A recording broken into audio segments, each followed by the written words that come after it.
Let's jump right in. We are looking at a place that is the ultimate paradox. A nation that somehow weaves these deep, ancient traditions right into the cutting edge of futuristic life. It is a place of just breathtaking resilience and staggering beauty. But here is the massive question we have to ask. How does a country that is literally geographically cursed with non-stop earthquakes and historically scarred by the sheer devastation of nuclear warfare, how does it rise up to become the fourth largest economy on the entire planet? I mean, it sounds impossible, right? Well, the answer is going to completely reframe how you think about resilience. So, what is the secret of the rising sun? Let's figure it out. To really get Japan, you first have to understand the extreme constraints of its geography. We're talking about an isolated archipelago out in East Asia, 4 main islands, thousands of smaller ones. But here's the kicker. 70% of the land is heavily mountainous and covered in dense forests. That leaves less than 30% of the land actually habitable. Think about that. This intense reality basically forced an absolute masterpiece of urban planning. They squeezed over 37 million people into the greater Tokyo area alone, making it one of the largest, most efficient urban centers in human history. And that brings us to how they turned constant disasters into relentless development. Look back at 1945.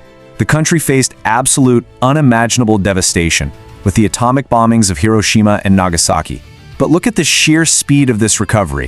By 1947, they had formed a new constitution. By 1952, complete independence. And then, through nothing but sheer, uncompromising hard work and non-stop innovation, they skyrocketed into a global powerhouse.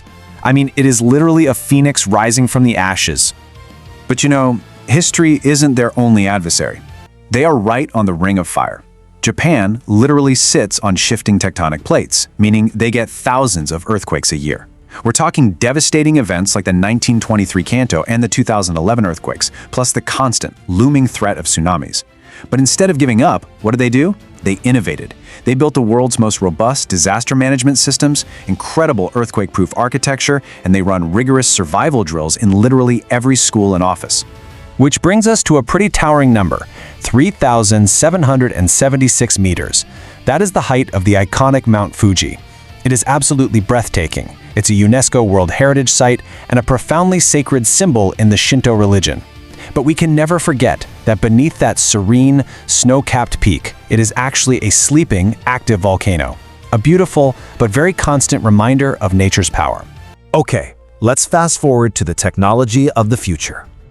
The contrast here is just wild. On one side, you have these tranquil, 600-year-old traditions, homes with bamboo tatami mats, elegant kimonos. Yet right there on the exact same islands, you have the Shinkansen, bullet trains rocketing people across the country at a dizzying 320 kilometers per hour. You've got actual highways engineered to pass directly through the middle of skyscrapers in Osaka and their very own highly advanced space agency, JAXA. It's like two different timelines existing at once. And their engineering, it has quietly shaped our daily lives for decades. From the electric rice cookers in your kitchen to the LCD screens in your living room, right down to the original Walkman that totally changed how we listen to music. But what's truly fascinating to me is how their tech solves highly specific cultural problems. Out of space? Boom, capsule hotels, these miniature, hyper-efficient sleeping pods. Deep respect for time? They automate everyday tasks with 24/7 vending machines on every single corner selling literally everything. Plus advanced robots that cook, clean, and even care for patients. But we have to talk about the dark side of this rapid advancement. Japanese work culture is famously intensely disciplined. It prioritizes extreme loyalty and teamwork. But man, it comes at a heavy cost. There is actually a recognized term, karoshi, which means death caused by overwork.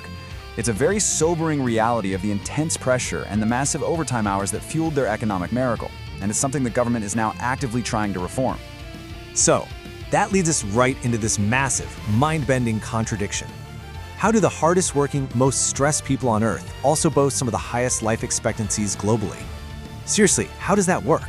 Well, if you're enjoying this explainer so far, make sure you hit that subscribe button right now, because the answer to this longevity paradox is probably going to change how you look at your own health and lifestyle. Let's look into their culture and the secret to a long life. It turns out their actual longevity formula starts with a diet that's remarkably low in red meat, leaning heavily into fish, soy, and fresh vegetables. Then they pair that with a deeply active daily life. Walking is just the primary mode of transit for everyone. but it goes way beyond the physical. Have you ever heard of forest bathing? It's this beautiful traditional practice of spending very mindful time out in nature to dramatically lower stress and improve mental health. And tying the whole thing together, deep, respectful social connections. And that communal respect, it starts incredibly young. It's what drives their staggering 99% literacy rate. You see, their education system doesn't just teach math and science. It teaches profound independence and morality. We're talking about 6-year-old kids walking to school in groups without parents. They clean their own classrooms every day. They serve each other lunch. They are learning the value of time, community, and respect literally from day one. That deep communal respect is also tied right into their faith. And what's absolutely incredible here is the total harmony of religions. Shintoism, their ancient indigenous religion, teaches that spirits, or kami, live right there in nature, in the mountains, the trees, the rivers. And when Buddhism arrived via Korea, it didn't replace Shintoism, it just beautifully merged with it. So today, you will find Shinto shrines and Buddhist temples peacefully sharing the exact same mountains and forests. No conflict, just harmony. And from that very spiritual bedrock, these iconic cultural pillars just grew and flourished. Sumo wrestling, for example, isn't just a sport. It actually started as a Shinto ritual to entertain the gods. Then you have the legendary, highly disciplined samurai and the stealthy ninjas. You've got the Geisha, who are rigorous artists of music, peace, and etiquette, and of course, the 16th century matcha tea ceremony. Guys, it is not just about drinking tea. It is a profound, incredibly deliberate exercise in devotion, inner peace, and mutual respect. All right, so let's talk about taking this amazing journey yourself. Because if you travel there, that contrast we've been talking about is wildly vivid. You could literally start your day standing under the massive neon lights of Tokyo, take a quick train straight into the past to walk among Kyoto's 2,000+ ancient temples, and then by evening, you're eating the most incredible street food in Osaka's vibrant Dotonbori district. You can pay your deep respects at the Peace Memorial in Hiroshima, or hike the wild volcanic landscapes of Hokkaido. It is honestly like traveling through time itself. Now, for our viewers in India who are maybe planning this epic journey, let's get into some highly actionable info.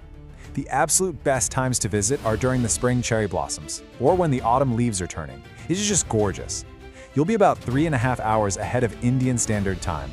The exchange rate is actually very favorable right now, hovering around 0.55 rupees to the yen. Yes, you will need a visa, but with direct flights out of major hubs like Delhi, Mumbai, and Bengaluru, it's honestly more accessible than ever.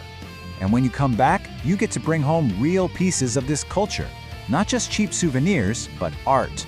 Authentic matcha tea, those wild, hyper-unique Kit Kat flavors you can only get there, beautifully crafted traditional kimonos, elegant Kyoto ceramics, and stunning Ryukyu glass from Okinawa. Oh, and of course, elegant Japanese chopsticks. Fun fact, giving chopsticks is deeply valued as a cultural sign of respect. Which really brings this whole explainer full circle to one incredibly powerful thought. Japan is, quite literally, a nation that bows in deep respect to its ancient past, while riding a bullet train directly into the future. It is the ultimate story of surviving the absolute worst of history and nature, only to turn around and build an advanced, highly respectful, and wildly fascinating society. So, I'm gonna leave you with this final thought. When are you gonna step onto the islands of the rising sun and experience this ultimate paradox for yourself? Until you do, I wish you yoi tabio. Have a great trip. If you felt inspired by this explainer today, please go ahead and like, share, and subscribe. There is a whole world of incredible stories waiting for you right here. Thanks so much for hanging out, and I will catch you next time.